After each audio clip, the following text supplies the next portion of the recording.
Why do teachers and schools need to move from behaviour management to support student development? The actions of schools and teachers are extremely important and influential to the lives of students. Armstrong, Elliott, and Hallett state that the education system is one that contributes to the development of children not only behaviourally, but also emotionally, socially, and psychologically. With this level of power over the lives of young people, we should be looking closely at the ways in which schools focus on student development. Traditionally, reactions to bad or unproductive behaviours are often dealt with through punitive measures and an us versus them mentality. Today, I'm going to state the case for contemporary approaches to student behaviour that focus on a more holistic view of the student, which I believe is beneficial to student development. According to Graham, Australia scored worse than the OECD average in students' perceptions of noise and disorder, calling for advocacy of zero-tolerance approaches to bad behaviour from Australia's Federal Education Minister. These kinds of views give schools excuses to create one-size-fits-all discipline policies. But what does that look like? Not all school behaviour policies are created equal. Around New South Wales, there are many schools that seem to use punishment as a primary means of gaining compliance, with a focus on the use of exclusionary measures like timeouts, detentions, and suspensions. However, Sullivan, Johnson, and Lucas say that excluding students in this way is ineffective, and Professor George Baer, who has a strong interest in positive psychology, makes it clear that punishment will not lead to a student developing positive emotions or character traits. Poppy Nash furthers this by stating that this stance allows disruptive behaviours to continue because underlying issues are not being addressed. So if detention and suspension are not a solution to underlying causes and don't help our children develop in a positive way, what should schools and teachers be focusing on to support student development? To move from what Harris considers to be a climate of fear brought about by harsh school discipline policies and move into a climate of love, it is essential to focus on well-being. Thornburn states that not only should schools be concerned with the well-being of students, but they should also be teaching students about well-being as well. This is considered by many, such as Nash, to be an effective strategy to behaviour support because of the undeniable link that exists between a student's well-being and their behaviour. So what is well-being? The British National Institute for Health and Clinical Excellence defined well-being in 2009 as the ability to have good relationships with others, including avoiding violence and bullying. They also state that well-being encompasses feelings of happiness and control over one's life. When well-being becomes the primary focus in discipline policies, I believe that schools and teachers can begin to re-evaluate the way they view behaviour. This begs the question, are we too busy trying to manage behaviour to think about what the behaviour is communicating? When it comes to students, we cannot abstract well-being from the context. While some teachers feel that a disruptive child is choosing to act that way, in recent years there has been a greater interest in applying attachment theory to an understanding of school life, as talked about by Peter Wilson.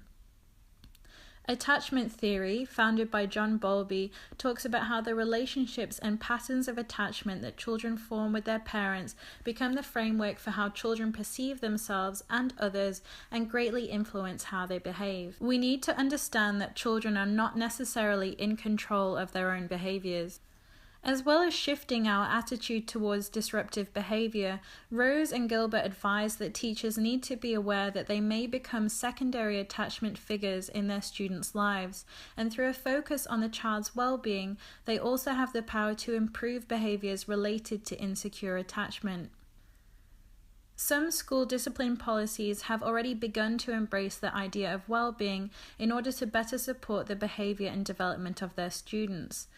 One such school is Gymea Bay Public School, who demonstrate the importance they place on well-being by naming their school discipline policy Gymea Bay Public School Well-Being and Discipline Policy. Gymea Bay Public School mentioned the word well-being approximately 28 times within their school policy, in contrast to other schools around New South Wales who have chosen not to incorporate well-being into their discipline policies at all. Typically, the discipline policies of schools explicitly state the expectations, rules, and regulations in place to manage student behaviour. But when it comes to behaviour management, are schools too concerned with setting expectations for students without placing equal emphasis on expectations for teachers? After all, students are not the only people that exist in the school system. Teachers play a vital role in the support for student development and have the ability to reduce the likelihood of unproductive or disruptive behaviours without using punishment as the primary means of gaining compliance. I asked Sofia, a student at Gymea Bay Public School, what kind of rules she would implement for teachers if she could, and here's what she had to say. One of this says, be nice, don't teach kids boring stuff, don't send kids in timeout, give kids a go on the whiteboard, laugh with kids, let kids have more free time, don't yell at kids, and don't put kids in the cloud. Very good. And why do you think you shouldn't send kids to timeout? I think you shouldn't send kids to timeout because they would miss all the fun learning. Sofia makes an interesting point. When children are sent to timeout, often those children are being disruptive due to academic difficulties, and sending them to timeout only gives them a chance to escape the classroom, which is what they were looking for. This is why we need to focus on pedagogy and curriculum. When Linda Graham interviewed boys that were enrolled in special schools due to their disruptive behaviours, the majority of participants stated that schoolwork and teachers were the biggest reasons they got in trouble. So what else should teachers be focusing on to support student development? Student-teacher relationships are important. As Thorburn states, supportive relationships are important to our development as human beings. Teachers have the power to make schools a secure base for students through the building of positive relationships, which is particularly important for students who have been impacted by adverse experiences earlier on in life. However, Harris states that many schools still prioritize achievement and results over relationships, and this can often backfire, as Sullivan, amongst others, states that conflict with teachers often results in academic difficulties for students. Teachers should focus on creating quality classroom environments. Pianta lists some clear indicators of a great classroom that will help to reduce the likelihood of unproductive behaviours. These include clarity of learning objectives, rich concept development, quality feedback, and teacher responsiveness and productivity.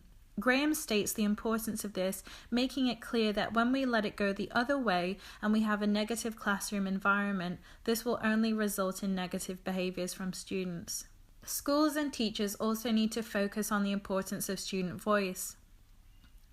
Peter Wilson states that unproductive or disruptive behaviours in the classroom are associated with issues of power struggles between teachers and students, in which traditionally teachers have all the power and students have none. I have a voice! Respectful classroom relationships that place an importance on student voice can help to balance out these power struggles and reduce the likelihood of unproductive student behaviours. Oh, sorry, here's your voice back. Thank you.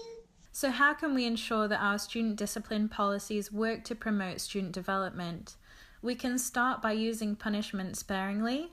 Positive psychologists such as George Baer state that although punishment may be necessary in some circumstances, it should be used sparingly, with purpose, and in conjunction with positive techniques that help encourage desired behaviour in students. The primary aim of school discipline should be self-discipline, not compliance. Bear also argues that schools should be a place where students can learn to decide for themselves between right and wrong, so that they can develop productive behaviours instead of simply existing in a system where they only act productively to gain a reward or avoid punishment. We should also focus on collaboration between schools, students, families, and communities. De Jong states that collaboration is an extremely important factor of behaviour support. Gymea Bay Public School not only collaborate with parents in their wellbeing and discipline policy, but they also collaborate with students as well through the implementation of a peer mediation program called Gymea Guardians. This involves the collaboration between teachers and Stage 3 students who receive training in conflict resolution in order to help supervise the playground and promote the fostering of respectful relationships between students. Sofia explained to me in her own words what Gymea Guardians is. Well, Gymea Guardians are sort of like teachers, but they're just big kids in year 5 or 6, and they go around checking if everyone's alright, and if they're not, they come over and ask if you're okay. And if they want, kids can go up and ask them, like, if they want to tell on some people. And do you like Gymea Guardians? Yeah. Cool. Very nice. They're very nice. Yeah. As you can see, this policy helps children to take ownership for themselves and allows them to take responsibility for one another as well. I also feel that behaviour policies should be informed by student voice. Instead of relying on teachers who implement discipline policies to decide how effective they are, students' perception should also be accounted for as well. Students matter the most in the equation of schools, so why shouldn't we ask for their perspective on factors such as the quality of student-teacher relationships, whether or not they like school, and how fair they feel the school rules are? The message that I hope you'll take away from this video is that schools are important places in a child's life in which schools and teachers play a powerful role in promoting the well-being of students so they can feel secure and happy. We need to fan the flame of enthusiasm for learning so that children want to come to school and can learn behaviours that will allow them to participate in order to achieve their full potential. This is why we need to shift our focus away from a narrow view of behaviour management and control to a holistic and located view of students through the lens of love, care and support.